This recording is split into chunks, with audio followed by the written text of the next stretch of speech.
Hello everyone, welcome to Acad Help. I hope आप सब बढ़िया होंगे, आपकी तैयारी एकदम बढ़िया चल रही होगी। तो आज इस लेक्चर में हम सीखेंगे कि कैसे हम कॉट 7.5 डिग्री यानी कॉट 7 होल 1/2 की वैल्यू को निकाल सकते हैं। तो सबसे पहले इंटरेस्टिंग सी बात यह है, यहाँ पे जो थीटा है आपका वो कितना है, आपका 7 होल 1/2 डिग्री है। तो इसे थीटा मान लेते हैं फिलहाल। अब निकालनी किसकी वैल्यू, सिंपली कॉट थीटा की वैल्यू निकालनी है। अब क्या मैं कॉट थीटा को ऐसे लिख सकता हूँ, कैसे cos theta upon sine theta लिख सकता हूँ, सिंपल बात है। अब मैं ट्राई करूंगा इसे कुछ ऐसा 2 थीटा में फॉर्मूला में बनाने का। क्यों? क्योंकि यार जो थीटा है वो 7.5 डिग्री है, थोड़ा बड़े में चलते हैं यानी 15 की तरफ मूव करते हैं। तो कैसे बना पाऊंगा मैं उसे 2 थीटा की तरफ? तो जब मैं ऊपर नीचे किससे मल्टीप्लाई करूंगा, सिंपली कॉस थीटा से मल्टीप्लाई करूंगा। अब आपको फील आ गया होगा, नीचे साइन 2 थीटा बनाने के लिए मेरे को क्या करना पड़ेगा, ऊपर नीचे 2 से मल्टीप्लाई करना पड़ेगा। और जो ऊपर है आपका वो सिंपली कैसा हो जाएगा, 2 cos² थीटा हो जाएगा। और जो नीचे है वो आपका सिंपली साइन 2 थीटा हो जाएगा, क्योंकि जो साइन 2 थीटा होता है वो 2 sin theta into cos theta के बराबर होता है। अब जो 2 cos² थीटा होता है उसका जो वैल्यू होता है वो कितना होता है, 1 + cos 2 थीटा। और नीचे कैसा हो जाएगा आपका साइन 2 थीटा। और थीटा कितना था, सबसे बड़ी बात 7.5 डिग्री था। 2 से मल्टीप्लाई करूंगा तो 15 डिग्री हो जाएगा। तो कैन आई से दैट की जो मेरा कॉट थीटा हो जाएगा वो किसके बराबर हो जाएगा, 1 + cos 15 degree upon sine 15 degree के वैल्यू बराबर हो जाएगा। अब आपके लिए एक टास्क देता हूँ, वीडियो को पॉज करिए, एक बार cos 15 और साइन 15 की वैल्यू निकाल लीजिए। आसानी से आप निकाल सकते हो। हिंट दे देता हूँ, 15 को हम 45 - 30 के फॉर्म में लिख सकते हैं, वहां से आप निकाल दोगे।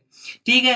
अब जो cos 15 होती है उसकी वैल्यू आपको याद भी होनी चाहिए, वो कितनी होती है, सिंपली √3 + 1/2 होती है। और जो साइन 15 होती है उसकी वैल्यू कितनी होती है, सिंपली √3 - 1/2 के बराबर होती है। अब अगर मैं ऊपर नीचे 2√2 की मल्टीप्लाई कर लेता हूँ तो आपको देखते ही फील आ गया होगा, ऊपर तो हो जाएगा 2√2 प्लस √3 + 1 और डिनोमिनेटर में आपका क्या हो जाएगा, सिंपली √3 - 1। अब मेरे को पता है इरेशनल नंबर को मैं कभी भी डिनोमिनेटर में नहीं रखता हूँ, इसलिए रैशनलाइज कर लेते हैं। अब रैशनलाइज कैसे करेंगे हम, सिंपली ऊपर नीचे √3 + 1 की मल्टीप्लाई करके। जब मैं मल्टीप्लाई करूंगा तो ये आपका कैसा बन जाएगा, simply 2√6 plus 3 plus √3 plus 2√2 + 3 plus कितना हो जाएगा आपके पास यहाँ पे √3 + 1 अपॉन कितना हो जाएगा, simply √3 - 1 multiply with √3 + 1, that is nothing but it is equal to √3 का स्क्वायर -1 का स्क्वायर हो जाएगा। सिंपल बात है। अभी कैसा हो जाएगा आपके पास, 2√6 प्लस 2√3 प्लस 2√2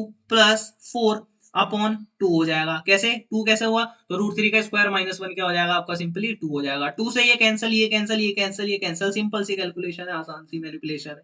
ठीक है। ये कैसा हो जाएगा आपके पास, √6 प्लस √3 प्लस और √2 प्लस 4 नहीं, ये हो जाएगा आपके पास 2। अब इसे मैं कैसे लिख सकता हूँ, सिंपली √6, अच्छा 2 को मैं यूं लिख सकता हूँ क्या, √4 प्लस √3 प्लस √2, बड़ी आसानी से लिख सकता हूँ। So this is nothing but this is the value of cot 7.5 degree. I hope आपको समझ आया होगा। अगर आप वीडियो के एंड तक बने तो प्लीज चैनल को सब्सक्राइब कर लीजिए और इस वीडियो को लाइक कर लीजिए। Thank you.